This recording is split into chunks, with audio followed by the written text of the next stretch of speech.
एक गांव में रंगैया मंगम्मा पति पत्नी रहते थे। उनका एक सुंदर बेटी भी थी।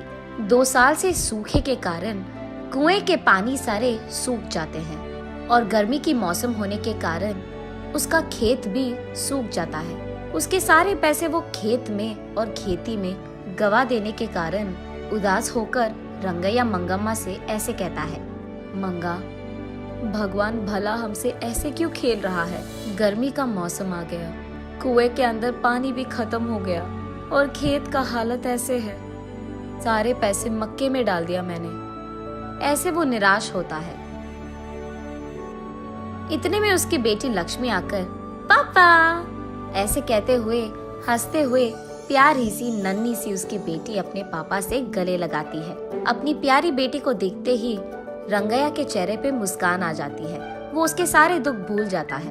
रंगैया को अपनी बेटी से बढ़कर इस दुनिया में और कुछ नहीं है, लेकिन वो हर वक्त सोचते रहता है कि उसकी बेटी को वो भला ऊंची पढ़ाई कैसे करवाएगा। तब बेटी अपने पापा से, क्या हुआ पापा, आप ऐसे क्यों हो, ऐसे पूछती है। कुछ नहीं बेटा, हमारे खेत में उग रहे मक्के हमारे हाथ नहीं आएंगे, इसी का डर है। कुएं का पानी भी तो सूख गया। ऐसे कहते हुए वो खेत की ओर दुख से देखता है। तब उसकी बेटी लक्ष्मी, पापा हमें कुछ नहीं होगा, जो भी होगा अच्छा ही होगा, ऐसे वो अपनी प्यारी बातों से कहती है। कैसे बेटा, गर्मी का मौसम तांडव कर रहा है, बारिश के मौसम आने के लिए बहुत वक्त है, ऐसे कहते हुए दुखी होता है। एक बार अगर आप कुएं में झांक लोगे तो आपको पता चलेगा ना कि पानी है कि नहीं। ऐसे कहते हुए वो अपने पापा का हाथ पकड़कर उन्हें उस तरफ ले जाती है। पानी नहीं है बेटा, ऐसे कहते हुए वो ऊपर उठता है। आप कुएं में तो झांको पापा, ऐसे कहती है लक्ष्मी। कहाँ बेटा, ऐसे कहते हुए वो कुएं में झांकता है। कुआं पूरा सूखा रहता है। ये लो पापा, ऐसे कहते हुए वो उसके ग्लास में मौजूद पानी को कुएं में डालती है। बस अचानक कुएं में पूरा पानी भर जाता है। ये देख रंगैया की खुशी की कोई सीमा नहीं होती है। वो उसकी बेटी को उठाकर, तुम मेरी बेटी नहीं हो, इस घर की महालक्ष्मी हो, ऐसे उसकी तारीफ करता है। ऐसे वो उसके खेत में पानी डालकर अपनी खेत को बचाता है। लेकिन उसी समय गांव के कोई भी कुएं में पानी नहीं रहता है, और क्योंकि ये बात इधर उधर फैल चुकी है, गांव वाले सारे उसी कुएं के पास आकर पानी लेते थे। ये देख उस गांव का घमंडी जमींदार वहां आकर, क्यों रंगैया, क्या हो रहा है यहाँ?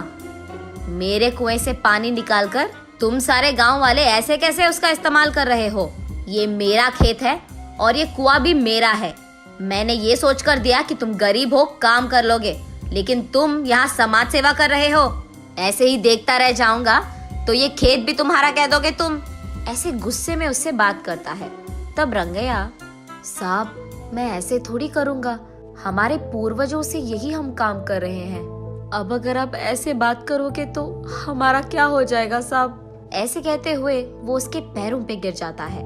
लेकिन घमंडी जमींदार कुछ भी करके उस जमीन को और कुएं को हासिल करने के लिए ऐसे कहता है, ये खेत मेरा है, जो करना है कर लो, निकलो। ऐसे कहकर वो रंगैया को नाइंसाफी से बाहर धकेलकर उस खेत के चारों ओर बाढ़ डाल देता है। उसके कुछ समय बाद गांव वाले सारे सूखे को भुगत रहे होते हैं। सारे कुएं सूख जाते हैं और सिर्फ रंगैया के कुएं में पानी रहने के कारण गांव वाले पीने के पानी के लिए जमींदार के पास जाकर ऐसे कहते हैं, साहब पीने के लिए पानी ना होने के कारण प्रजा मुश्किलों में है। आप एहसान करके आपके कुएं का पानी हमको अगर दे सके तो, ऐसे विनती करते हैं। क्या पानी चाहिए? पानी तुम्हारे पूर्वजों की कुआं है कि तुम ऐसे पानी मांग रहे हो? पानी नहीं दूंगा, निकलो। ऐसे उन लोगों को भी धकेल देता है। एक घूंट पानी दिला दीजिए साहब, हम यहाँ मर रहे हैं, ऐसे कहते हुए प्रजा उनसे विनती करती है। तब जमींदार उनके मुसीबत का फायदा उठाता है। ठीक है, पानी दूंगा, लेकिन ऐसे ही नहीं। मटके का दाम 10 रुपए करके दो, तब दूंगा पानी। मंजूर है तो लो, वरना निकल जाओ। कुछ न कर पाने के कारण प्रजा चुपचाप उन्हें पैसे देकर पानी लेते हैं। घमंडी जमींदार जब पानी के लिए उसके मटके को कुएं के अंदर डालता है, अचानक एक ही झटके में सारा पानी सूख जाता है। तब जाकर जमींदार को अपनी गलती का एहसास होता है। रोते हुए रंगैया के पैर पकड़ता है और माफी मांगता है। कोई नहीं साहब, आपको आपकी गलती का एहसास हो गया है ना।